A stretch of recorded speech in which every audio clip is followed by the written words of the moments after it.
वृंदा जी, मुझे please spotlight पे डाल दीजिए। या मुझे को होस्ट बना दीजिए। बहुत बहुत प्रणाम सभी को। कैसे हैं आप सब लोग? बहुत बहुत क्षमा चाहती हूँ कि सेशन थोड़ा देर से शुरू हो रहा है। कुछ तकनीकी खराबी आ गई थी। मतलब हमारा यूट्यूब लाइव नहीं हो पा रहा था, तो इसलिए थोड़ा सा विलंब हो गया। उसके लिए बहुत बहुत क्षमा। सबसे पहले मैं स्वागत करती हूँ आप सभी का दिल से कि आप हमारे साथ जुड़े हैं। और ये 40 डेज 40 मास्टर्स की श्रृंखला में आप सभी हमारे साथ हैं।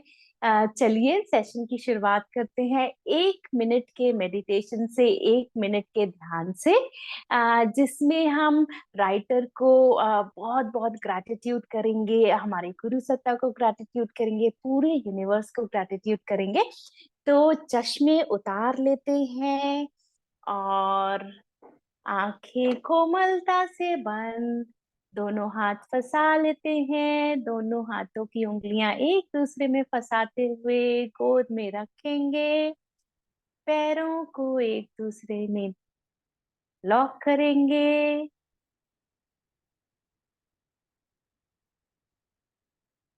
सबसे पहले हम आमंत्रित करते हैं और बहुत बहुत धन्यवाद देते हैं हमारे प्रियतम गुरु बद्री जी का, हमारी बद्री माँ अम्मा का, और इस बुक की राइटर अरुणा मैम का, उनके हस्बैंड मुरली सर का,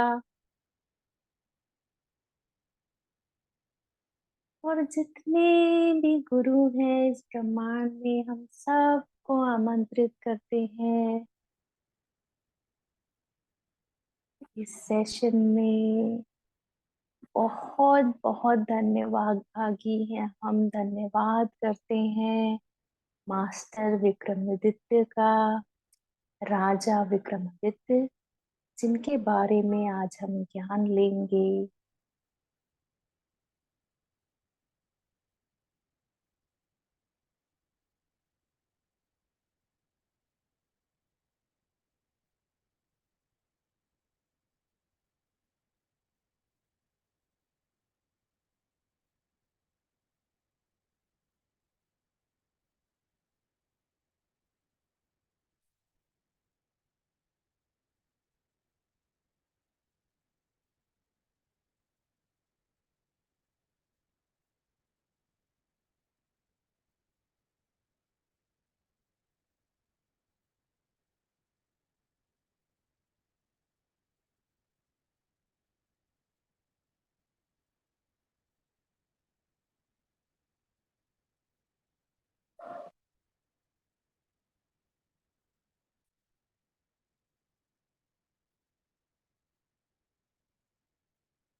धन्यवाद कि इसी स्टेट में रहते हुए धीरे धीरे ध्यान से बाहर आएंगे।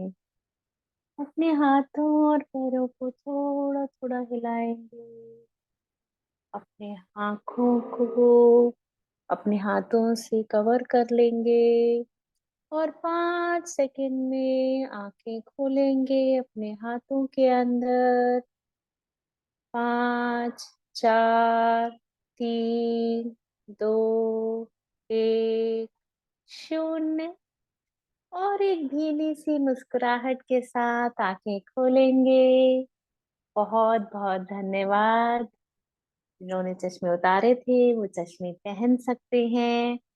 आ, मास्टर्स, जैसा आपको पता चल गया है कि आज के मास्टर्स हैं विक्रमादित्य, और कल हमारी बेताल जी के बारे में बात हुई थी।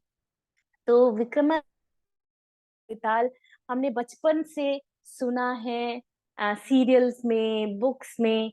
जब मैं छोटी थी तो मेरे पास 5 बुक का एक सेट था जो कि विक्रमादित्य के स्टोरीज से पूरा भरा हुआ था। और मुझे अभी भी याद है कि मेरी मम्मा हम दोनों बहन भाइयों को वो पढ़ के सुनाया करती थी।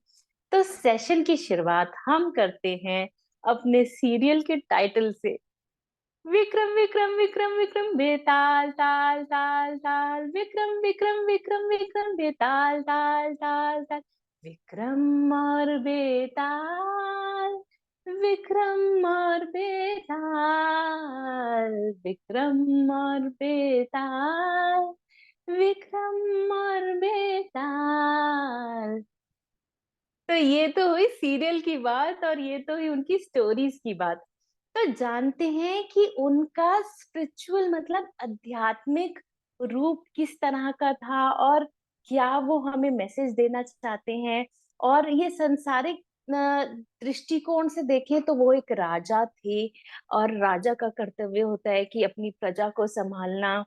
और बहुत सारे भोग विलास उनके होते ही हैं एज राजा के जीवन में। पर राजा के साथ साथ उन्होंने अपनी आध्यात्मिक उन्नति कैसे की, ये हम हमें अरुणा मैम जी के द्वारा ये जो बुक रचित की गई है, ये जो किताब लिखी गई है, ये हमें बताती है। तो देखते हैं आध्यात्मिक चीजें उनकी किस तरह से थी। तो देखिए वो हमें बताते हैं कि जो केक होता है उसको हम बनाते हैं खाते हैं, बट जो स्पिरिचुअल केक होता है, जो आध्यात्मिक केक होता है, उसका फ्लेवर अलग ही होता है। तो उसको अगर हम दूसरों में बांटें तो उसका जो आकार है वो भी कम नहीं होगा, उसका जो स्वाद है वो भी कम नहीं होगा, उसका जो मात्रा है, उसका जो वजन है वो भी कम नहीं होगा।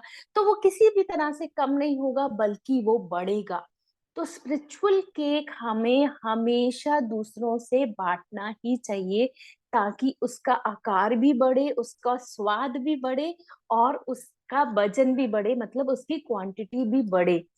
तो ये उन्होंने बताया है और उन्होंने बोला है कि मैं बेताल जी मेरे मास्टर थे, जो कि एक एनलाइटमेंट मास्टर थे, एनलाइट। और मैं भी धीरे धीरे मतलब अपना जो लैम्प है, जो अपनी रोशनी है आध्यात्मिकता की, वो मैं बढ़ा रहा हूँ। ये सारी जो नॉलेज है, जो मेरे पास ज्ञान है, जानकारी सारी एक्सपीरियंस है, वो मैं सबके साथ शेयर करता हूँ। जैसे कि आपके मास्टर पत्री जी भी इसी बात को कहते हैं। तो उन्होंने पत्री जी का भी जिक्र किया है अपनी ऑटो राइटिंग में कि ये जो हमारा स्पिरिचुअल केक है, जो ये हमारी जानकारी है, हमारा जो ज्ञान है, उसको हम बांटते चले, उसको हम हमेशा जो हमारा हमको ज्ञान मिला बुक की वजह से, या जो हमारे को मेडिटेशन में विजन्स आए, या जिस तरह से भी हमें ज्ञान मिला, उसको हमें बांटते ही जाना है। तो ये उन्होंने बोला। और फिर उन्होंने बोला कि मैं अगर इस बुक के लिए मैसेज, और ये जो मैसेज था हमारा कि हमें ये जानकारी, हमें हमें ये ज्ञान बांटते ही जाना है, ये उन्होंने स्पेसिफाइड किया कि मैं ये बता रहा हूँ जितने भी ध्यानी हैं। तो उन्होंने ये स्पेसिफाई किया कि ध्यानियों के लिए ये मैसेज है मेरा। देखिए अगर हम किसी संसारिक इंसान को कहेंगे कि अपना ज्ञान बांटते ही जाओ, या फिर इस तरह की बुक्स पढ़ो, और मतलब इस तरह का स्पिरिचुअल केक होता है जो बांटने से बढ़ता है, तो वो उस बात की गहराई को उतना नहीं समझ पाएगा जितना हम ध्यानी समझ पा रहे हैं, क्योंकि हम इसी चीज को प्रैक्टिस करते हैं। हमारे जो गुरु हैं बद्री जी, उस चीज को बहुत मान्यता देते हैं और उस चीज का हमारे जीवन में उन्होंने कूट कूट के भर दिया है। तो ये चीज हमें बहुत अच्छी तरह से समझ आएगी। तो ये मैसेज हम सब ध्यानियों के लिए उन्होंने दिया है, ये उन्होंने बहुत अच्छी तरह से स्पेसिफाई किया है। तो अब इस बुक के बारे में और इस बुक का जो दूसरा मैसेज है उनको उन्होंने जो दिया है, वो बोला है कि मैं एक राज्य का एक छोटे से राज्य का राजा था, और मैं हमेशा जो भी मैंने पाया है वो मेडिटेट करके पाया है, मतलब ध्यान करके पाया है। और मैं ये जितनी भी सांसारिक गतिविधियां करता था, उसमें मैं पहले ध्यान करता था।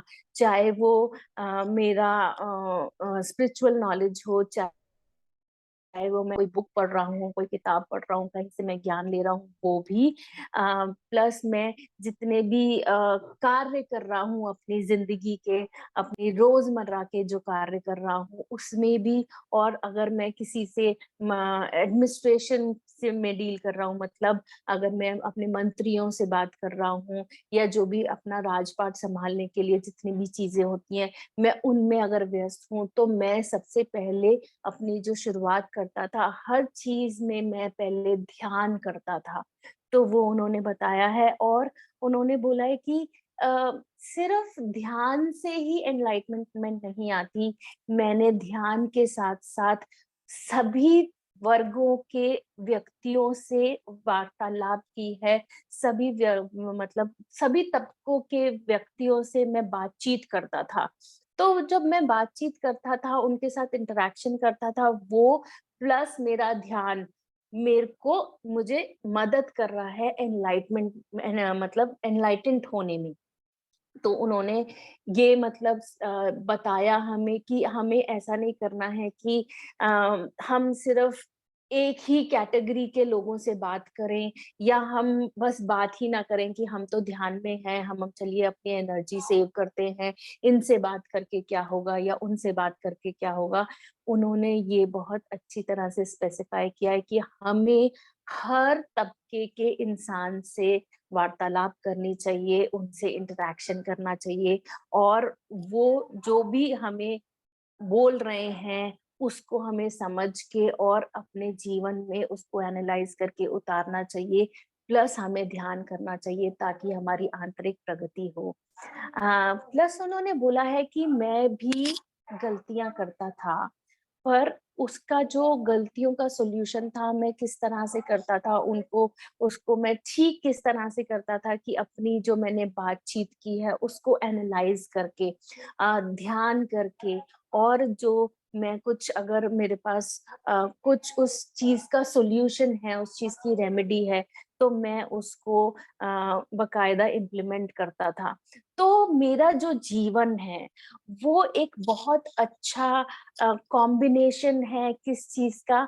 एक तो जो संसारिक भाव मतलब दृष्टिकोण है और संसारिक प्लेन है, और एक जो आध्यात्मिक प्लेन है, उन दोनों का कैसे समावेश करें, उसका एक बहुत अच्छा जीता जागता उदाहरण है मेरा जीवन। क्योंकि मैं संसारिक जो ज्ञान है वो मैं आध्यात्मिक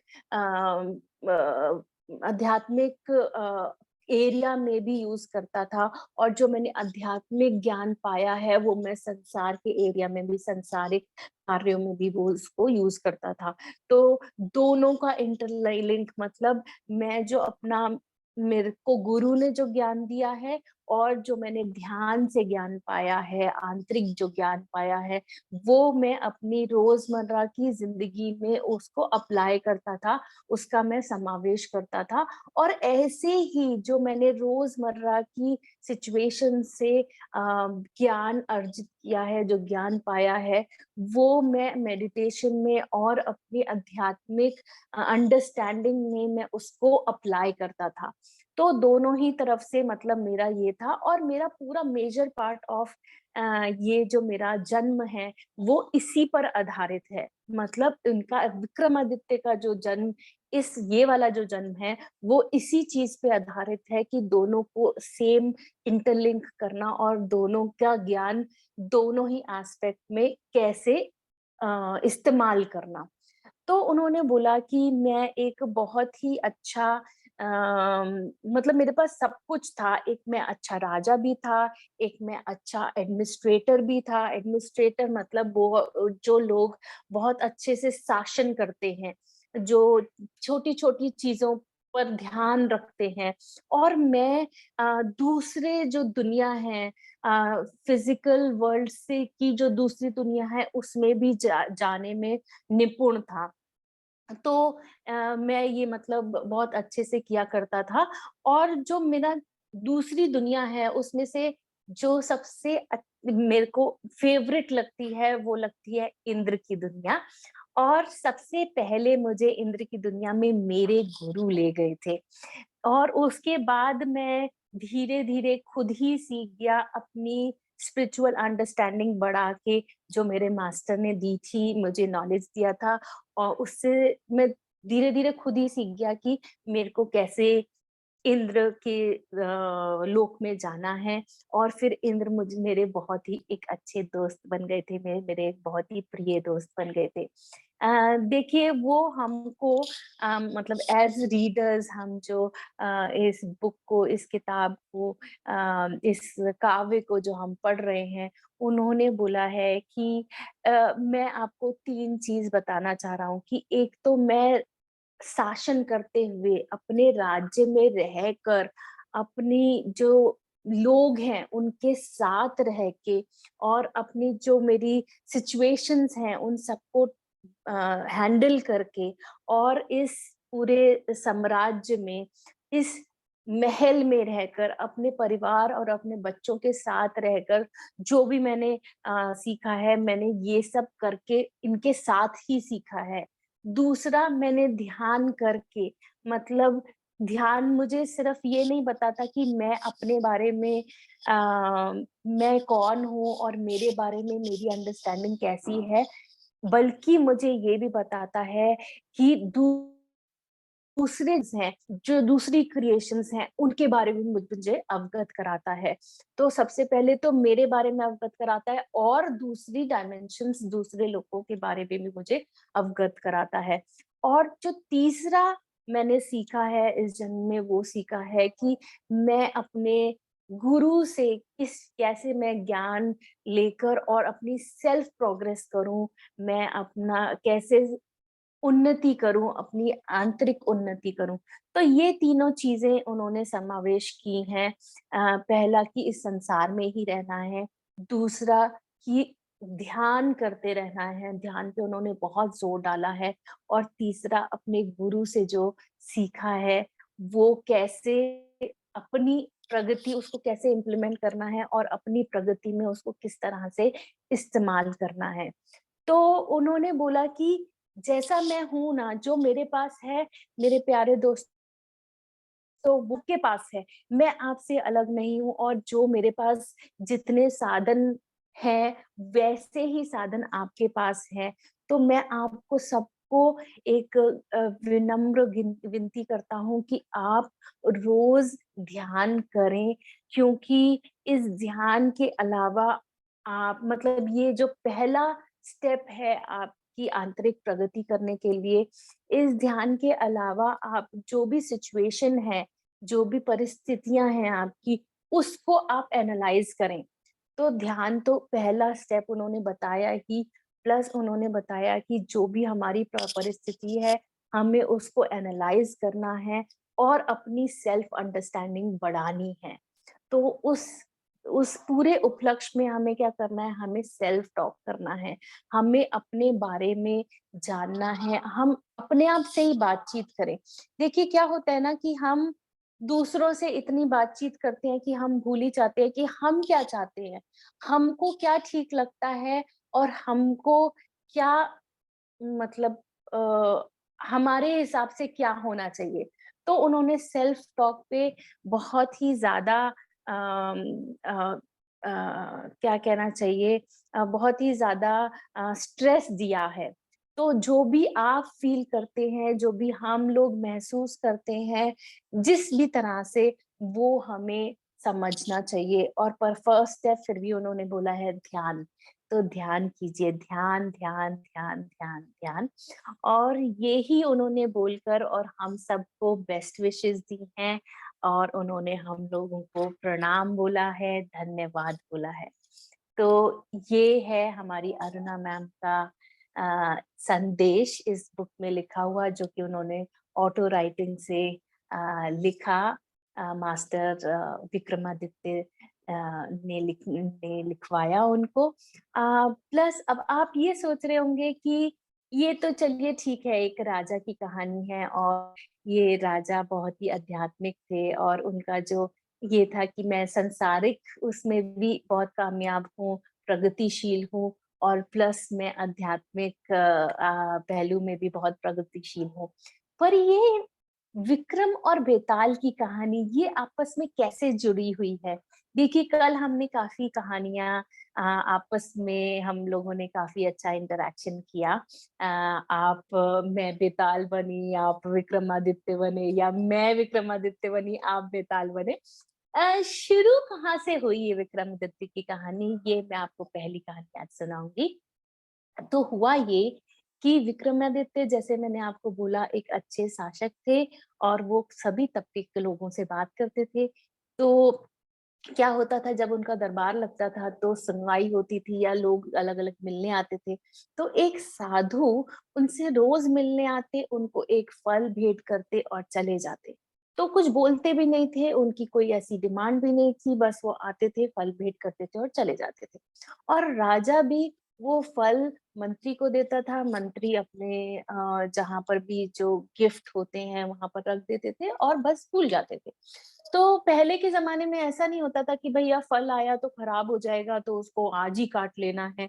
मैं शायद पहले के ज़माने में वो फल काफ़ी टाइम तक चलते होंगे जी, पेस्टिसाइड्स का ज़माना ही नहीं था। तो ताज़े फल शायद वो थोड़ा रुक जाते होंगे जो भी 10-10 दिन, 15 दिन व्हाटएवर। तो उस तरह से होता होगा। तो फल रख दिया जाता था और इस तरह से काफ़ी ज़्यादा फल इकट्ठे हो गए, रोज़ वो आते थे और फल देके जाते थे।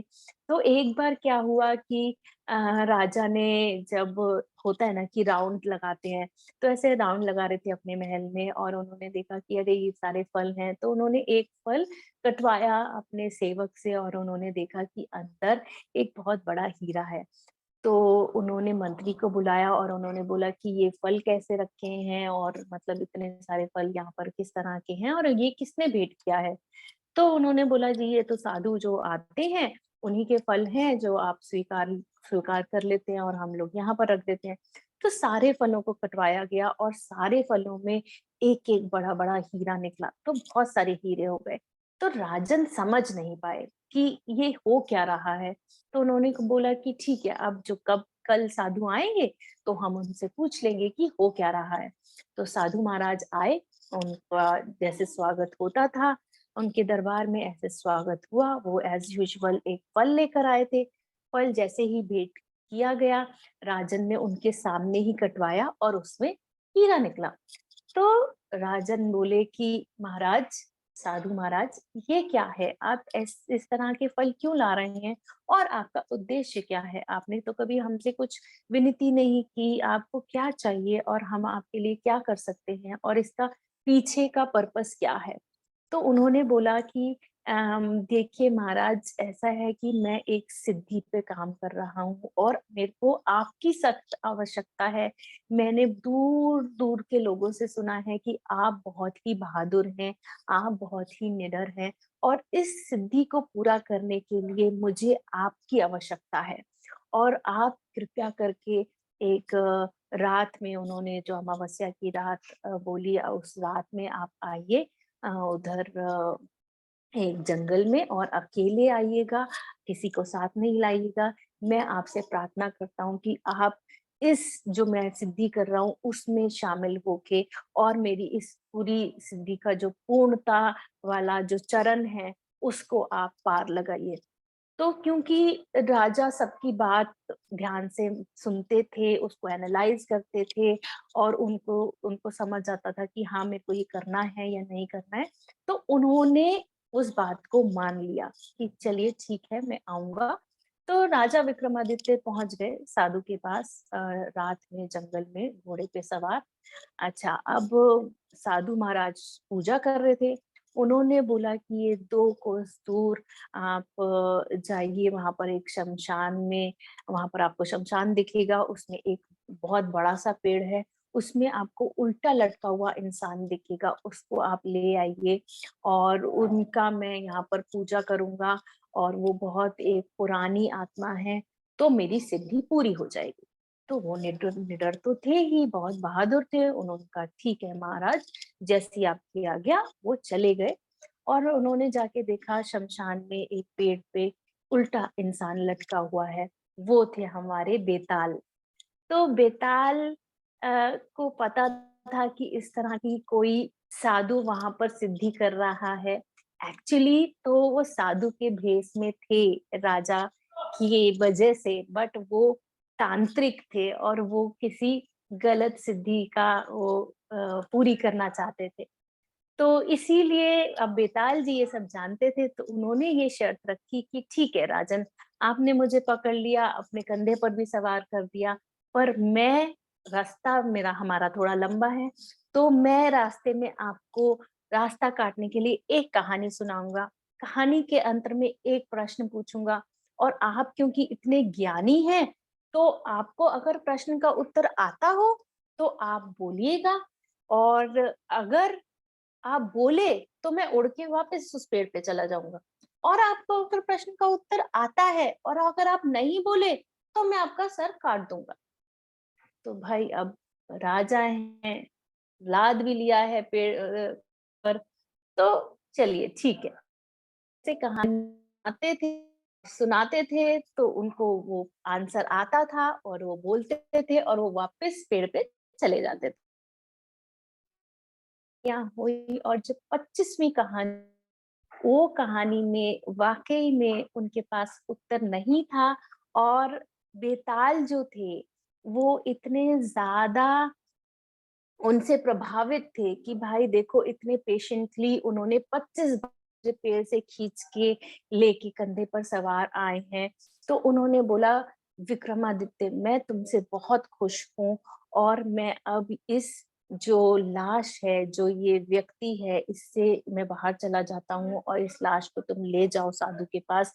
पर मेरी एक बात ध्यान रखना कि वो जब इनको इस लाश को बिठाए और सजाए धजाए और वो तुमको कहे कि राजन इसको प्रणाम करो सर झुकाकर, तो तुम ये बोलना कि क्योंकि मैं राजा हूँ और मैंने कभी सर झुका के प्रणाम नहीं किया है, तो क्या साधु महाराज आप मुझे बताएंगे कि सर झुका के कैसे प्रणाम करना है, और तुम उसका गला काट देना। अगर तुम ऐसा नहीं करोगे तो जैसे ही तुम प्रणाम करोगे वो तुम्हारा गला काट देगा और पूरी जो सृष्टि है हो जाए,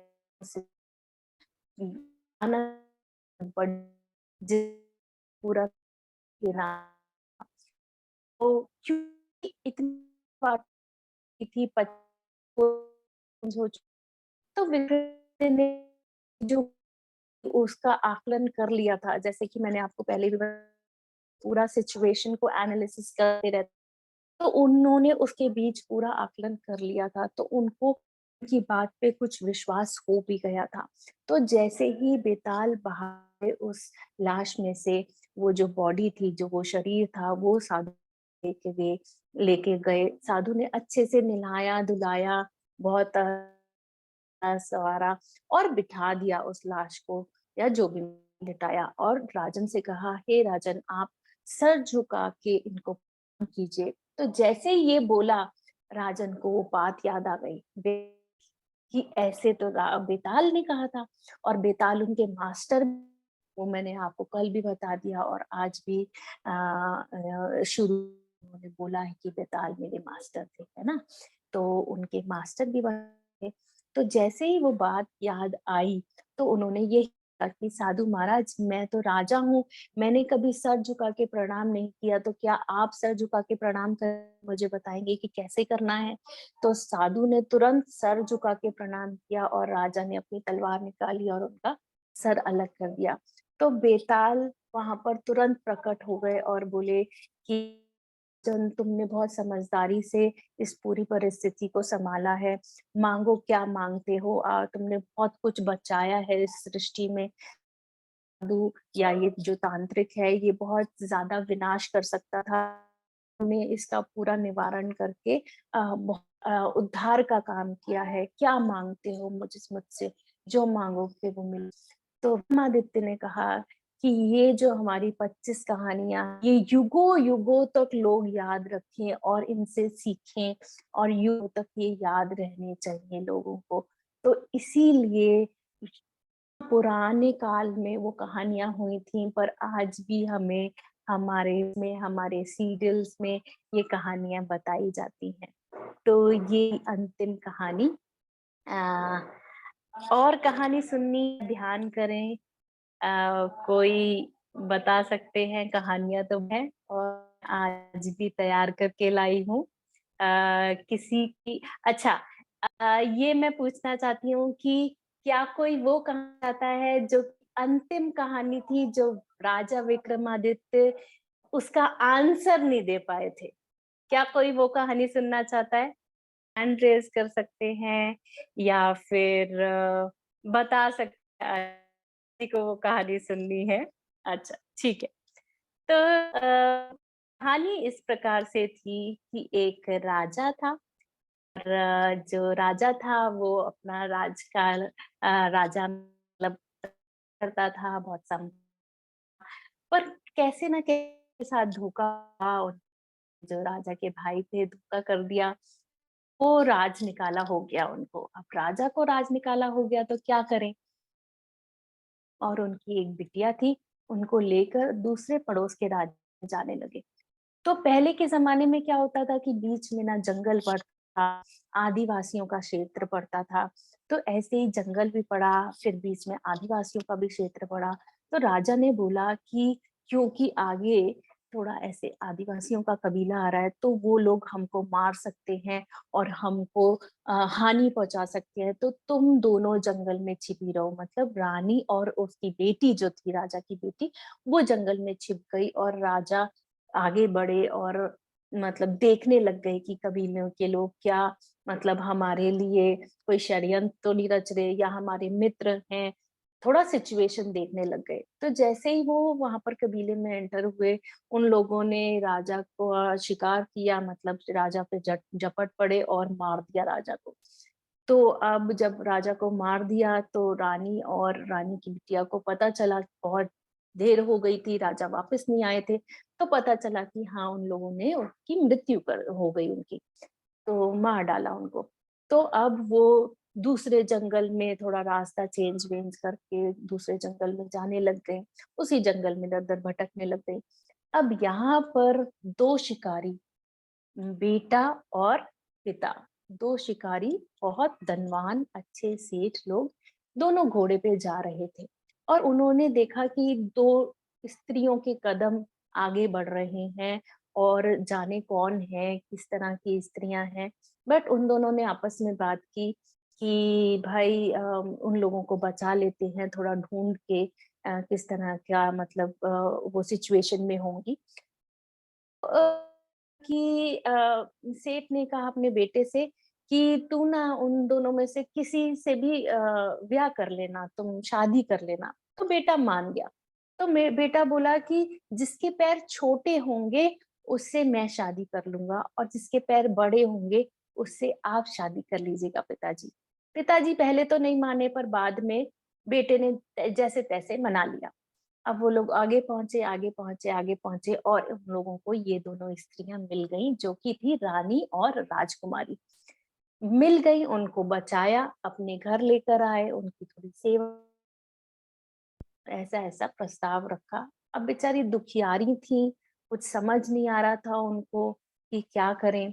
तो वो लोग भी वही मान गए क्योंकि श्रेय तो उनको चाहिए था और राजा भी नहीं रहा था और उनको पता भी नहीं था अब कहाँ जाएँ, तो वो दोनों मान गए। अब जो रानी थी उसके पैर छोटे थे, तो उस उनका विवाह ये बेटे के साथ हुआ और जो राजकुमारी थी उसके पैर का जो साइज़ था, आकार था वो बड़ा था, तो उसका विवाह पिता के साथ। तो अब दोनों के बहुत सारे बच्चे हुए, तो बेताल ने पूछा विक्रमादित्य से कि बच्चों का आपस में रिश्ता क्या है? क्योंकि जो बेटी थी वो तो बन गई सास, किसकी? अपनी माँ की। तो उनके दोनों के जो बच्चे हुए, उनका आपस में रिश्ता क्या है? तो विक्रमादित्य को ये जो उत्तर था इस प्रश्न का वो नहीं पता था। तो ये उत्तर नहीं पता है। इतने सारे ये पेशेंटली पूरे कहानी सकता हूँ, प्रभावित आप ज्ञान है आपका, उन्होंने दिया कि ठीक है, मैं अब इस बॉडी से चला जाता हूँ और आप उसको साधु के पास ले जाइए। अ, किसी को कोई बता सकता है कि उन दोनों में रिश्ता क्या था बच्चों में? अगर कोई बताना चाहे तो मोस्ट वेलकम, अपना हैंड रेज़ कर सकते हैं। विक्रमादित्य तो नहीं बता पाए।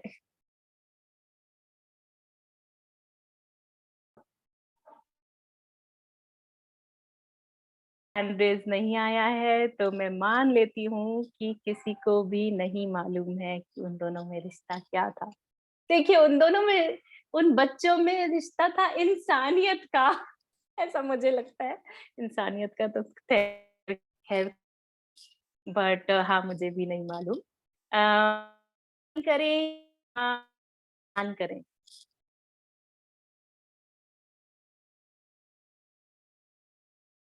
ललिता जी कुछ ऐसे तो सर हिला रही हैं, बट समझ नहीं आ रहा है कि क्या बोलना चाह रही हैं। मैं बोल रही हूँ दोनों चलेंगे, क्योंकि टाइम भी है, कहानी भी चलेगी, बोलेगा कोई इश्यूज नहीं। अच्छा, तो और लोगों को क्या बोलना है? छोटी सुनी है या फिर ध्यान करना है? एक और कहा। एक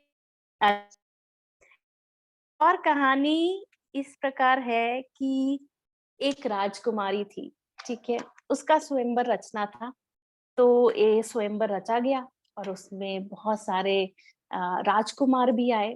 तो राजा ने ये शर्त रखी, महीने का है, 1 महीने जो भी राजकुमारी के लिए सबसे बड़ा उपहार लाएगा, राजकुमारी उसके गले में वरमाला डालेगी।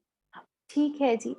जो 4 राजकुमार थे वो बहुत ही ज़्यादा उत्साहित थे कि हाँ, राजकुमारी को पाना ही है, और ये जो 4 राजकुमार थे वो अलग-अलग बढ़ आगे बढ़े। तो 1 महीने का उनके पास समय था। तो एक राजकुमार ने देखा कि हवा में एक बहुत बड़ा-सा कालीन है, उसके ऊपर एक व्यक्ति है और वो उड़ता हुआ जा रहा है। तो उसने कहा, "अरे! जादूगर महाराज, जादूगर महाराज।" उन्होंने थोड़ा नीचे उतारा अपना कालीन और बोला, "क्या हुआ?" कहते, "ये कालीन मुझे दे दीजिए, मेरे को राजकुमारी को भेंट करना है और उस तरह से के साथ विवाह हो जाएगा।" कहा, "अच्छा, मुझे क्या मिलेगा?" तो क्योंकि वो राजकुमार थे, तो एक बड़ी-सी हीरा अंगूठी के साथ उन्होंने भेंट कर दिया कि ये आपको मिल सकता है। तो वो जो जादूगर है, उसने वो हीरा भी ले लिया और राजकुमार अपने साथ है भाई, ज़्यादा उनकी तो ट्रेनिंग है, भी थोड़ा और अपने उसके कालीन पर लटक गए। अब लटक गए तो जैसे-तैसे करके ऊपर भी आ गए। अब कालीन बहुत ज़्यादा ऊपर नहीं गया था, तो पेड़ों की तलों स तला पेड़ों की टहनियाँ होती हैं, वहाँ से एक साँप उस कालीन गया और साँप उसको, जादूगर को, कुमार को ये टेक्निक पता थी कि सांप को कैसे हटाना है, किस तरह से पकड़ना है, तो उन्होंने तुरंत गर्दन से पकड़ के और सांप को पेड़ों के पास फेंक दिया। तो अब जादूगर ने बोला कि आपने मेरी जान बचाई है, आज से ये कालीन आपका।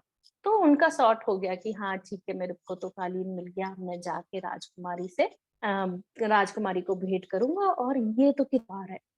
अब दूसरी तरफ जो एक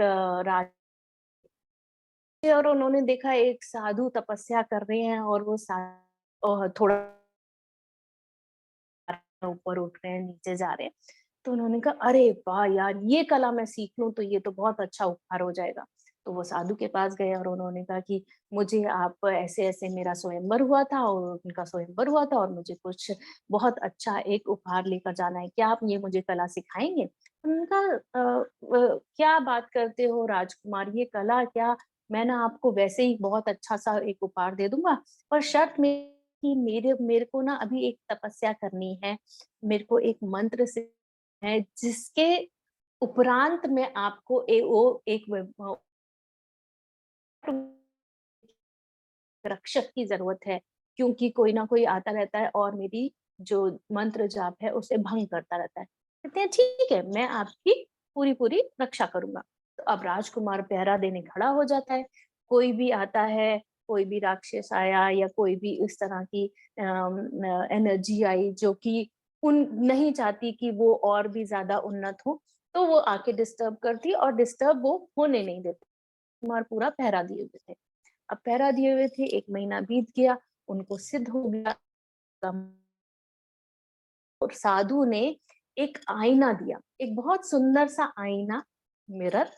और उसमें उन्होंने बोला कि जब भी आप चाहो राजकुमारी को देख सकते हो। जैसे ही आप राजकुमारी का नाम लोगे, राजकुमारी क्या कर रही है उसमें आपको दिख जाएगा। तो उन्होंने जैसे ही, तो राजकुमारी जो भी अपनी सहेलियों से बात कही, कह रहे अरे वाह, ये तो तोहफा है, तो ये तो बहुत ही अच्छा है, मैं जाकर अभी देता हूँ। तो उनको भी एक, जो तीसरे राजकुमार थे, वो अब जंगलों में भटक रहे थे कि कुछ ना कुछ तो मिल ही जाए। तो एक बहुत जो घूम रही थी, और उसने कहा कि आपको कुछ मदद की जरूरत है। तो बूढ़ी माई ने कहा कि मेरी ना ऐसे दृष्टि चली गई है, और मेरे जो गुरु हैं उनकी आप समाधि पे जाएंगे और उसके बगल में एक टीला है, वहां पर एक इस तरह का यंत्र है, वो लेकर आएंगे तो उससे दृष्टि मेरी ठीक हो जाएगी। तो उन्होंने कहा ठीक है, आप कौन है? बोले मैं ऐसे ऐसे एक साध्वी थी जो कि एक मेरे को श्रापित थी और मेरी आंखें चली गई, मैं कुछ नहीं कर पा रही हूँ। उन्होंने सुनाई कि मुझे एक इस तरह का उपहार चाहिए कि बहुत ही अच्छा होना चाहिए। तो उन्होंने कहा ठीक है, मेरी आंखें आ जाएंगी तो मैं आपको दे दूंगी। ठीक है जी। अब वो भी गए, उनके गुरु की समाधि के बगल में जो टीला था वहां से कुछ यंत्र लेके आए, बुढ़िया माई की आंखें ठीक हो गई। तो उन्होंने एक बांसुरी दी, और उस बांसुरी को कान पे लगाओ तो राजकुमारी जो भी बोल रही होती थी वो उनको सुनाई दे जाता था। कहते ये तो बड़ा अच्छा उपहार है। ठीक है जी, मैं तो चला जाता हूँ, और मैं तो मतलब मेरा तो अच्छा हो गया, चलो जी। अब जो चौथा राजकुमार था, वो एक वैद्य की सेवा करने लगा। तो वैद्य जो था वो कुछ जड़ी बूटी बना रहा था, जिसमें उसको बहुत दुर्लभ तरह की बूटियां चाहिए थी, जो राजकुमार ने लाके दी और उनको मदद की। तो जो मतलब वैद्य था, उन्होंने एक बहुत अच्छा सा फूल दिया और उन्होंने बोला कि जो भी बीमारी किसी को भी अगर हो, तो यहाँ मतलब ये जो फूल है वो सूंघ ले तो ठीक हो जाएगा। मैंने कहा अरे वाह, ये तो बड़ा अच्छा चमत्कारी सा फूल है। तो इस राजकुमार की थोड़ा सा एक मतलब वो लंगड़ा के भी चलते थे। उन्होंने कहा ठीक है, राजा को अच्छा वो उपहार, और उसके बाद मैं अपनी टांग भी ठीक कर लूंगा, तो चलो ठीक है, ये तो मेरा सॉर्ट हो गया। बाद ये चारों राजकुमार मिले और उनका अरे देखो मेरे को तो कितना अच्छा, ये देखो आईना मिला है जिसमें राजकुमारी दिख सकती हैं। अब राजकुमारी को देखा गया तो वो बिस्तर पे थी और वो बहुत बीमार थी, और वैद्य को बुलाया गया तो उन्होंने बोला कि वो फिर ना उसने बोला कि अरे तुम्हें तो सिर्फ लेटी हुई है।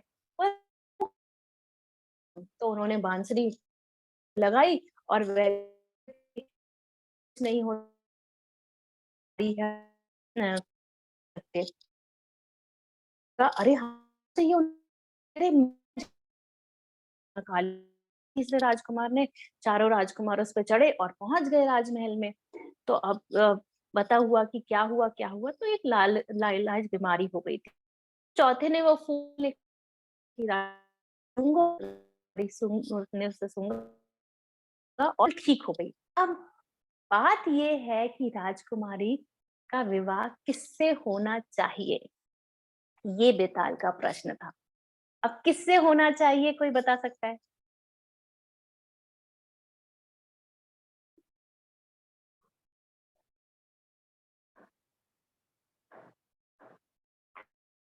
देखिए तीन के बाद चारों, पर शादी किससे करेंगी राजकुमारी जी? किसके गले में वरमाला डालेंगी?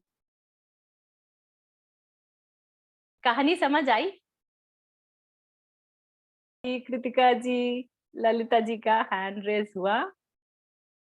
ललिता जी अब आप अपने आप को अनम्यूट कर सकती हैं।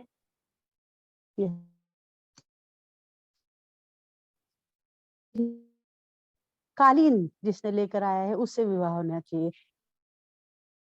क्योंकि अगर पहुँचते नहीं थे समय पे तो हाँ। उनको फूल सुंघाया नहीं जाता था और वो ज़िंदा नहीं रहती थी, मर जाती थी, ओके। किसी के भी काम नहीं आती थी, किसी से अच्छा, विवाह नहीं होता था। तो कालीन वाले से शादी होनी चाहिए। अच्छा। और का ललिता जी, मैं आपको बताती हूँ कि सही उत्तर क्या है और सबको बताती हूँ। कल तो आपने 10 आउट ऑफ 10 स्कोर किया था। हाँ जी, और कोई बताना चाहेगा? वंदना जी का माइक ऑन है। वंदना जी, आप कुछ कहना चाहती हैं या ये माइक गलती से ऑन हो?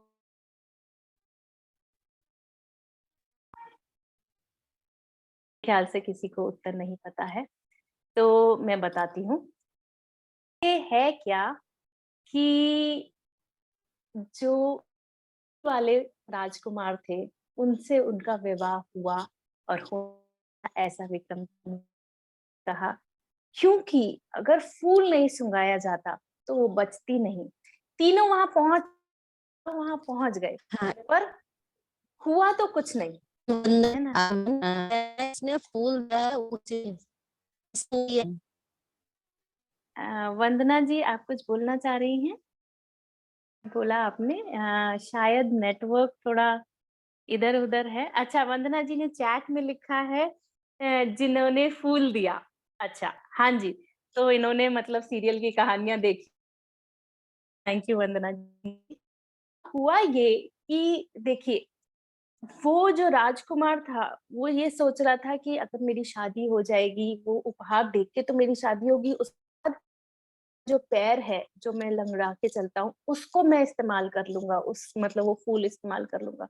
पर जब राजकुमारी की ये दशा देखी, तो उन्होंने अपना स्वार्थ सब छोड़ के और वो फूल जो है वो राजकुमार, वो निस्वार्थ राजकुमार हैं और उन्होंने ये नहीं देखा कि मेरे पैर का क्या होगा या जो भी है, उन्होंने सबसे पहले राजकुमारी की जान बचाई। तो फूल देने वाले कुमार के साथ विवाह हुआ उनका। चलिए, अब हम सब मिलकर ध्यान करते हैं। अ, तो अपनी-अपनी आँखें बंद कर लीजिए और एक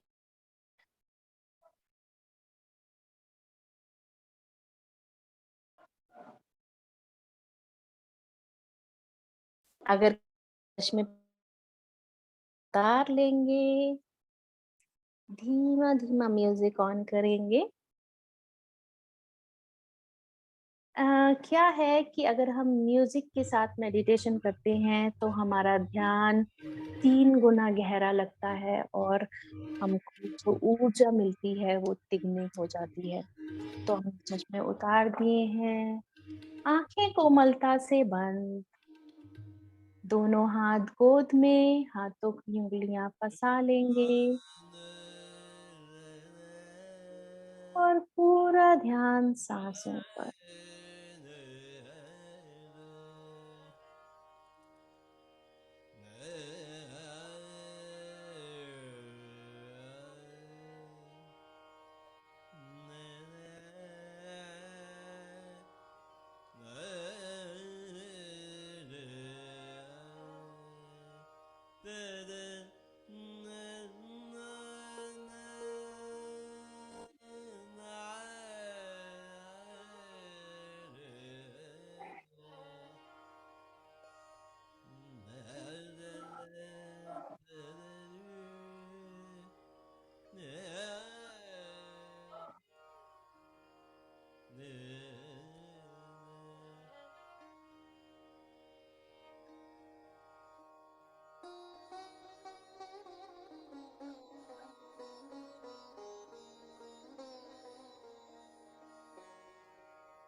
आती हुई सांस और जाती हुई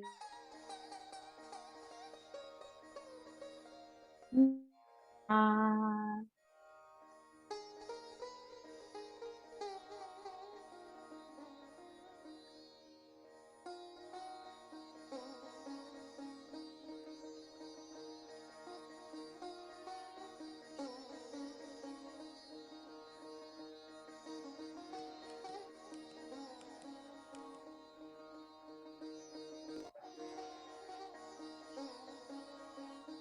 चेहरे पे एक छोटी सी मुस्कुराहट।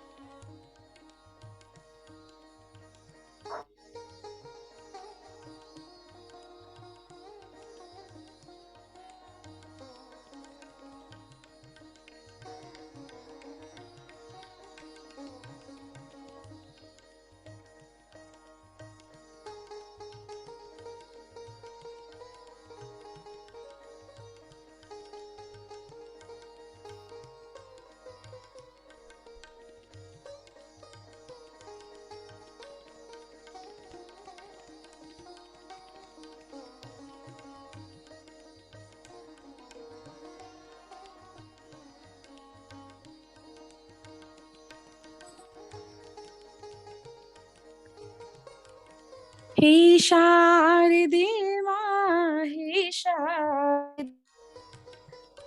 क्या हमें तार दे माँ, हे शारदे माँ, हे शारदे माँ, तू स्वर्ग की देवी, गीत तुझसे शब्द तेरा है हर गीत तुझसे की देवी से हर शब्द तेरा है गीत से हमारे मिटा दे अंधेरा, हमको उजाले का संसार दो माँ, हे शारदे माँ, हे शारदे माँ, अज्ञानता से हमें तार दो माँ, हे शारदे माँ, हे शारदे माँ।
नश्वर सुख के कारण ही तो शाश्वत सुख को छोड़ के आ,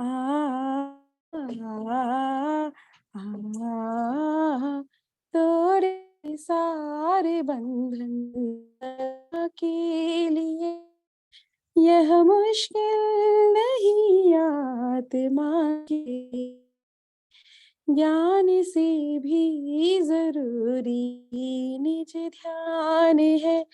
ध्यान चेता कर स्वात्म सुख के लिए छोड़ दे सारे बंधन सदा के लिए।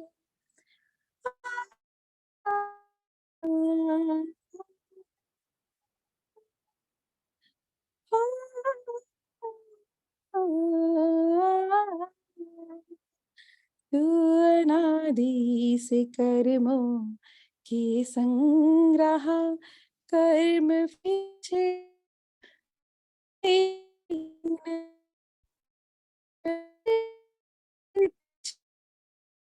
छुए ही पर पदार्थों को तुम अपना कहते रहे पर कभी तुम्हारे ही नहीं, पर कभी तुम्हारे हुए ही नहीं। भंडार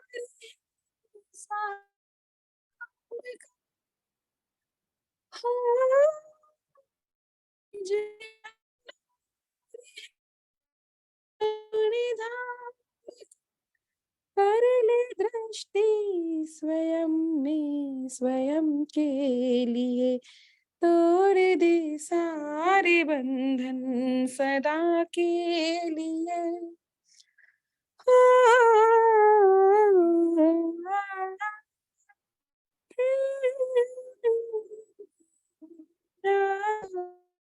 इष्ट संयोग मेरा रहा इन विकार विस्क की सुगंधी नहीं, इन विकार सुगंधी नहीं।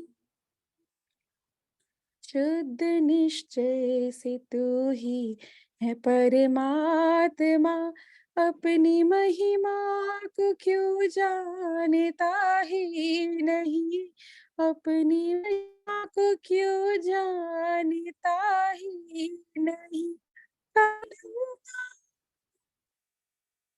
भी भ्रम हो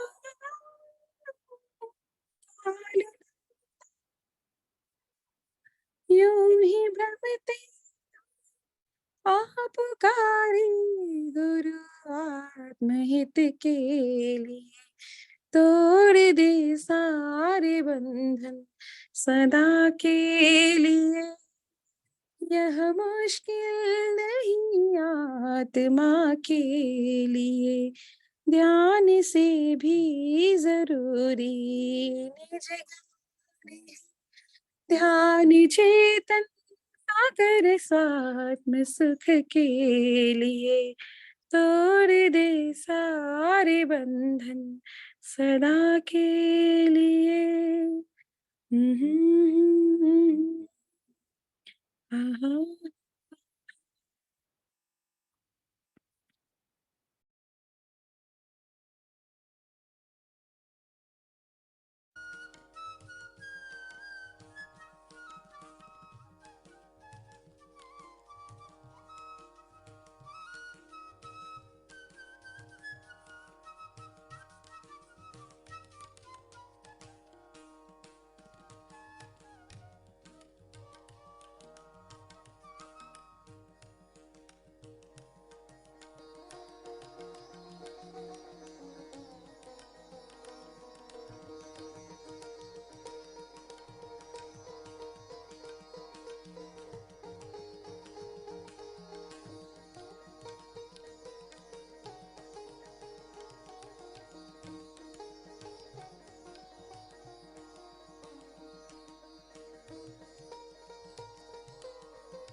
पूरा ध्यान की सांसों पर, आती हुई सांस और जाती हुई सांस। आती हुई सांस हमें सकारात्मक ऊर्जा देती है और जाती हुई सांस पूरी नकारात्मक ऊर्जा हमारे सिस्टम से बाहर निकाल के धरती माँ को दे देती है, ट्रांसफॉर्म करने के लिए, क्योंकि हमारी प्यारी धरती माँ उस ऊर्जा को सकारात्मक बना देती है। हमारी धरती माँ में इतनी शक्ति है, कोटि कोटि नमन हो। सबको कोटि कोटि नमन करते हुए हम धीरे धीरे ध्यान से बाहर आएंगे।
सभी का बहुत बहुत धन्यवाद, हमारे गुरुओं का धन्यवाद, इस पूरे ब्रह्मांड का धन्यवाद, हमारे परिवारों का धन्यवाद, परिवार के हर सदस्य का धन्यवाद।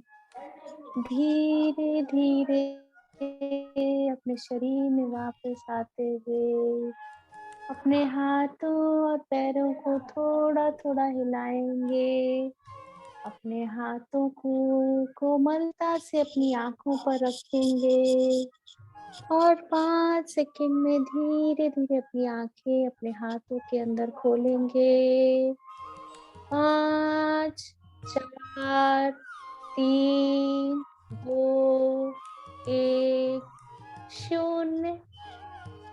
चेहरे पे अच्छी सी छोटी सी मुस्कुराहट के साथ आँख खोल सकते हैं। जिन्होंने चश्मे पहने हो वो जिन्होंने चश्मे उतारे हो वो चश्मे पहन सकते हैं। थोड़ा थोड़ा पानी पी लीजिए।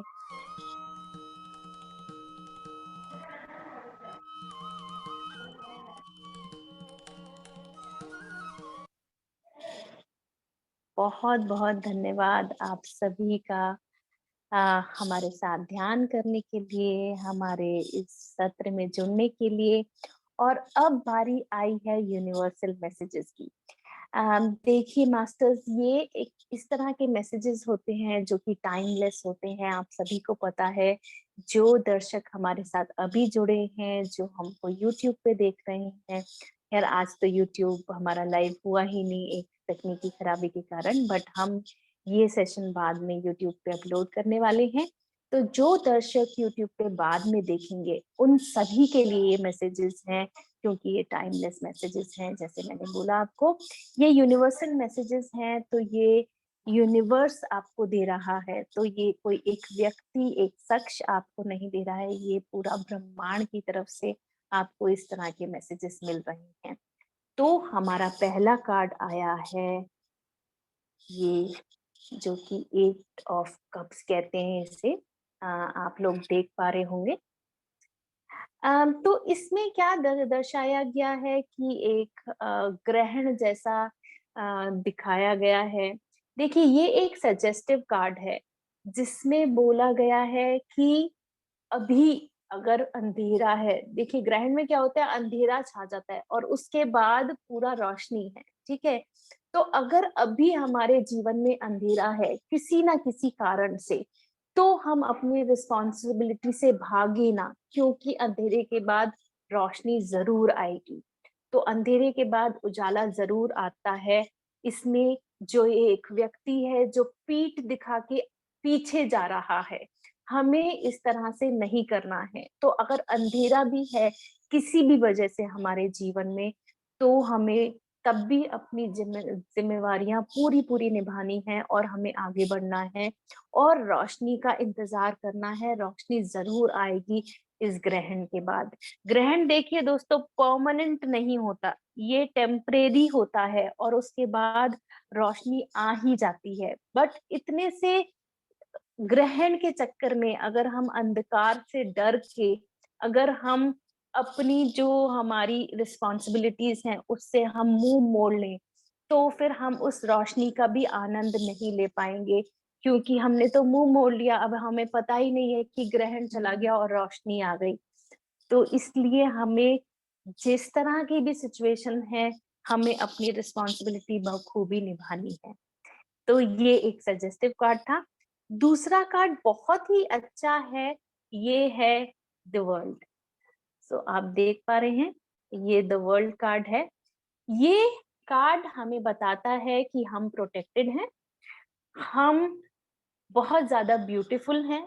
ये तो हमें सबको पता ही है, क्योंकि हम ध्यान करते हैं तो हम प्रोटेक्टेड भी हैं, हम ब्यूटीफुल भी हैं और हम ब्लेस्ड भी हैं।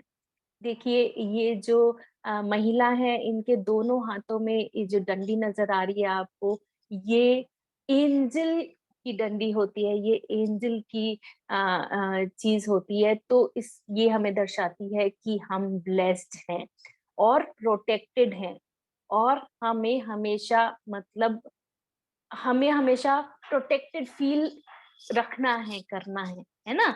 और हम फेमस भी हैं, ठीक है।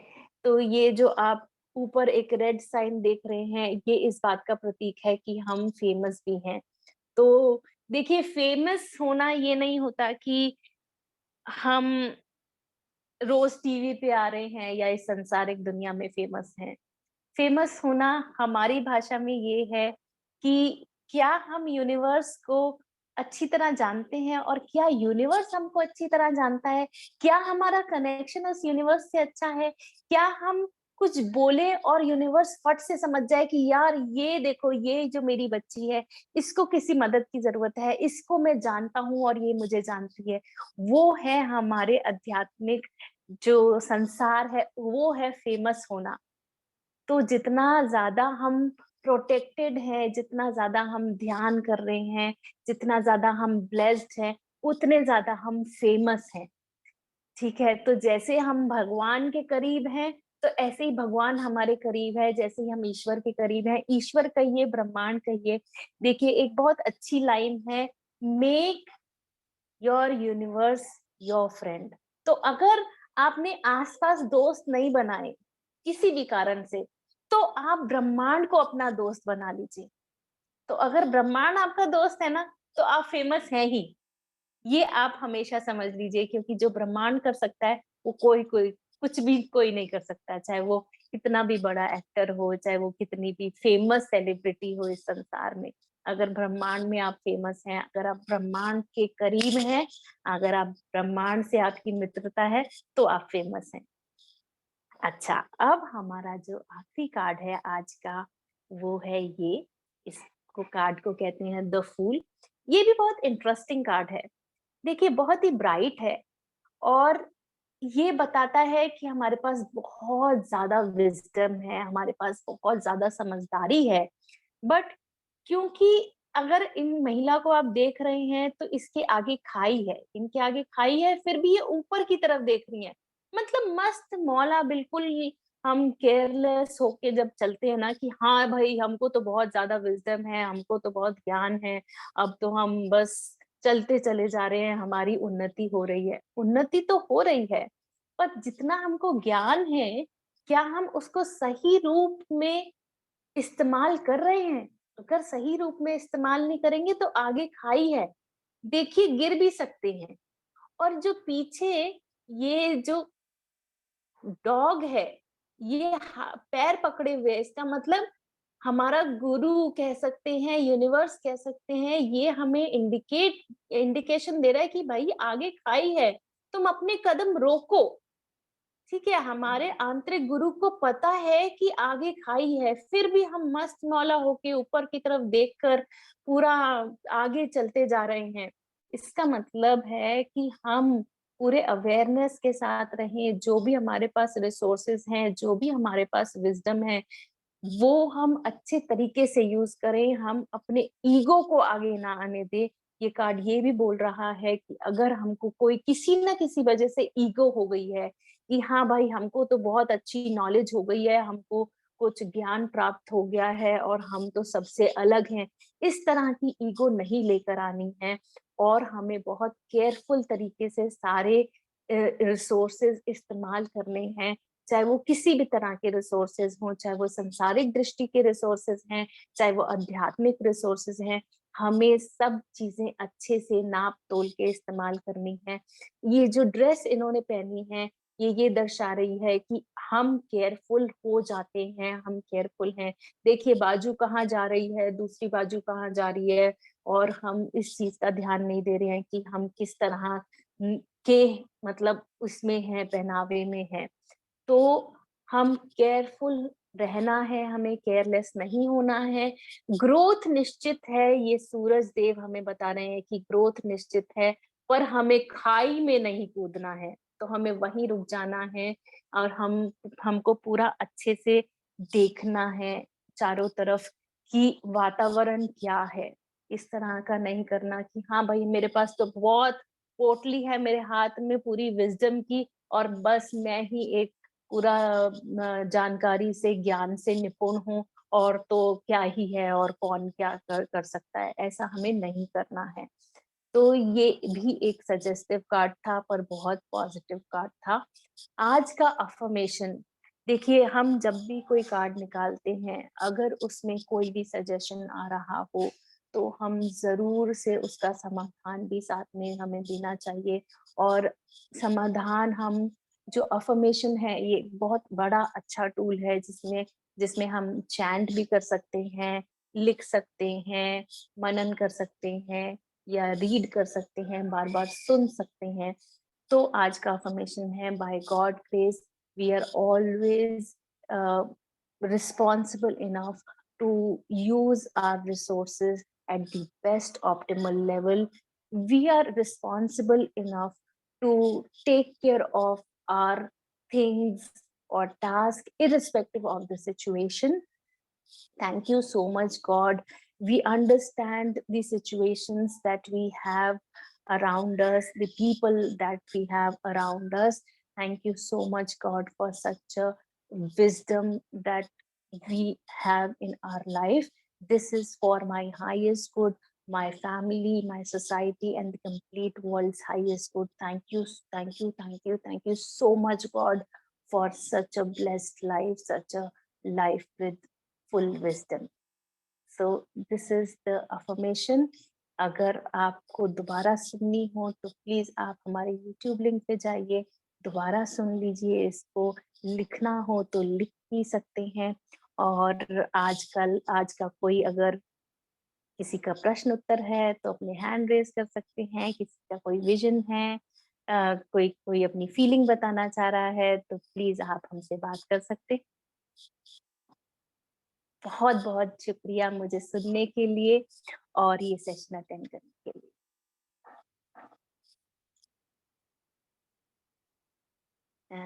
कोई कुछ बताना चाह रहा है तो अपने हाथ उठा सकते हैं। मैं कुछ बोलना चाहूंगी याचना जी। अच्छा, तो पहले हम ललिता जी को मौका देते हैं, उन्होंने हाँ पहले हैंड रेज किया। बिल्कुल। हाँ जी, ललिता जी प्लीज बताइए। ललिता जी आपको अनम्यूट करना पड़ेगा। हाँ हाँ मैम, जी थैंक यू प्लीज मैम। बताइए। हाँ, एक्चुअली ऐसा लगा ये 2 दिन हम हमारे बचपन में लौट गए थे। अच्छी-अच्छी कहानियाँ सुनने मिली, अच्छा सही जवाब दिया तो पीठ थपथपा लिया, गलत दिखा तो मुँह लटका लिया। फिर लेकिन ज्ञान मिल गया, वो खुशी वो मिल गई अलग से। Thank you so much ma'am. Thank you, thank you, thank you. Thank you. अब आई कृतिका जी की बारी। कृतिका जी। तो आज मैम बहुत अमेजिंग सेशन था, बट एक चीज और कृतिका जी। इंट्रोड्यूस कराना मेरी फ्रेंड से जिन्होंने बीच में हमारे भजन गाया। Thank you so much. आपकी मधुर आवाज सुन के हमारे सेशन को 4 चांद लग गए और बहुत ही मजा आया और ध्यान और ज्यादा गहरा हुआ हम लोगों का। Thank you so much. आपके इतने अच्छा आपका टैलेंट है, मेरे पास वर्ड्स नहीं है आपके लिए। बहुत ही मधुर आवाज है आपकी। Thank you so much. Thank you for Kritika. She has given me this platform to sing. देखिए वंदना जी कह रही हैं बहुत ही स्वीट आवाज है आपकी। थैंक यू सो मच वंदना जी आपके अप्रिसिएशन के लिए। और अगर आप वीडियो पे आना चाहें और बोल के बताना चाहें तो उनको बहुत ही अच्छा लगेगा। कृतिका जी आपने नाम नहीं बताया इनका। इनका नाम है वर्षा। वर्षा जी, हाँ जी, वर्षा जी को बहुत ही अच्छा लगेगा अगर आप बोल के बताना चाहें। बट अगर आपकी सिचुएशन ऐसी है। अच्छा वंदना जी के शायद कभी कभी नेटवर्क नहीं आते। वंदना जी आप बोलना चाहती हैं, वर्षा जी को थैंक यू बोलना चाहती हैं? आत्मवंदन। आत्मवंदन। आत्मवंदन मैम, आवाज आ रही मेरी? हाँ जी आ रही है आपकी आवाज। हाँ, मैं उनकी भी और आपकी दोनों की, आपकी भी और उनकी दोनों की वॉइस को ही बोल रही थी। मतलब आपकी वॉइस देख के बहुत अच्छा लगा। आज बहुत स्वीट है, मेरे साथ थोड़ी ट्रेजेडी हो गई लास्ट स्टोरी टेलिंग जो करी ना, मतलब बहुत स्वीट लगा वो मुझे। और तो जो मैम ने गाया वो भी अच्छा था, पर स्टोरी टेलिंग आपको बहुत अच्छा लगा मुझे। बिल्कुल बच्चों वाली फील लग रही थी सही में आज। बचपन में पहुंच थैंक यू। गए हम। Thank you so thank much. You. आप हमारे साथ जुड़े और इतने अच्छे से पूरा सेशन अटेंड करने के लिए, हमें अप्रिशिएट करने के लिए बहुत बहुत शुक्रिया। Thank you. वर्षा जी हमारा ये अनुरोध है कि आप आते रहें हमारे सेशंस में और हमारे सेशंस में 4 चांद लगाते रहें। मुझे पता नहीं आपका शेड्यूल क्या है, बट फिर भी मैं आपसे अनुरोध करूंगी कि आप आए हमारे सेशंस में और चांद लगाएं। कोशिश करूंगी। कृतिका से टाइमिंग्स वगैरह ले लूंगी। बहुत ही बढ़िया। Thank you. Thank you. मैं आपको एक चीज और शेयर करना चाहती हूँ कि ये मेरी गुरु इन्होंने मुझे सिखाया, बिकॉज आपको पता है ये मैं बनिया फैमिली से आई हूँ। जी जी। जिन्होंने मुझे धर्म सिखाया, धर्म के बारे में सारा बताया। तो अरे वाह, फिर तो मिलके और भी ज्यादा खुशी हुई। फिर तो और भी अच्छा लगा क्योंकि आप मतलब इतने हाई सोल हो, उच्च कोटि के आत्मा हो, और अगर आपकी गुरु से हम मिले हैं तो मतलब वो और भी उनका पद ऊंचा हुआ हमारी दृष्टि में। तो बहुत ही अच्छा लगा आपसे मिलके, और भी ज्यादा अच्छा लगा, और भी ज्यादा खुशी हो रही है हमें।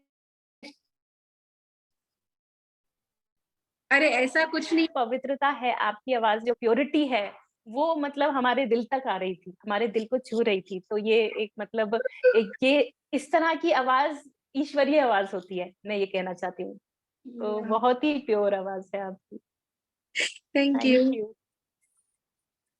Thank you Yachna ji. Bye bye. Thank you so much. और किसी को अगर कुछ नहीं कहना है तो हमारा अब समय भी हो चुका है। 4:30 ऑलरेडी हमारे बज चुके हैं। और हमारा बच्चों का भी सेशन होता है जैसा कि आप सभी जानते हैं, और बच्चों के एग्जाम आने वाले हैं।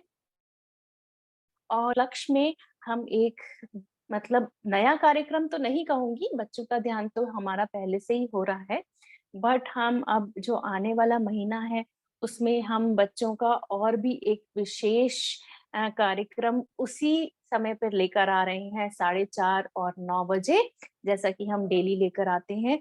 उसमें हम बच्चों को और भी एक टेक्निक सिखाएंगे, थोड़ा और ज्यादा डीप ध्यान में ले जाएंगे, ताकि उनका जो मेंटल स्ट्रेंथ है वो बढ़े, रिटेंशन बढ़े, याददाश्त याद करने की जो शक्ति है वो बढ़े, क्योंकि एग्जाम्स में वो बहुत जरूरी है। तो आप प्लीज अपने बच्चों को वहां पर भी सेशंस में इनवाइट कीजिए, एनरोल कीजिए और हमारे साथ जोड़े रखिए, ताकि उनका भी भला हो और आप मतलब पूरे परिवार का भला हो और साथ में पूरे समाज का भला हो, क्योंकि जो बच्चे हैं ना वो हमारे आगे आने वाला भविष्य है। तो पूरा देश उन्नति करेगा, पूरा संसार उन्नति करेगा अगर बच्चे समझदार होंगे और बच्चे स्पिरिचुअलिज्म से जुड़े रहेंगे। तो इसी के साथ मैं आपका बहुत बहुत शुक्रिया अदा करती हूँ और आज का कार्यक्रम हम यहीं समाप्त करते हैं। अब हम मिलेंगे कल एक नए मास्टर के साथ और नए ज्ञान के साथ। बहुत बहुत शुक्रिया।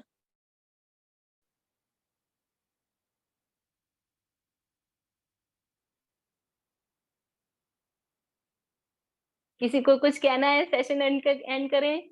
ठीक है, सेशन एंड करते हैं। बहुत बहुत प्रणाम सभी को।